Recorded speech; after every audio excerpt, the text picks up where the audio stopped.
yango yo na saison nango na laxi bino ndenge na saison ki ngulu nanga na tiango be épices na komango na se ba ingrédients nyonso tout ngulu nanga na otumba na somba yango na shop yango na tia saisonnement nyonso tout na fini kango na tika mata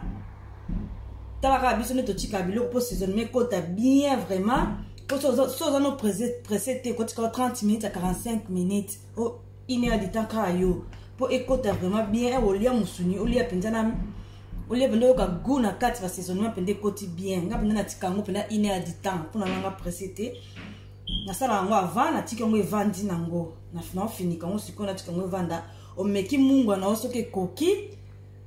to ekoki te obakisi ndeka ezala kaka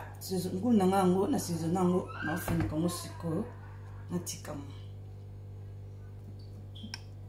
les côtes na musuni et yoka na vraiment ndo yoka gwa biloko so tiango ka 30 minutes na mona 30 minutes et côte na on penda boye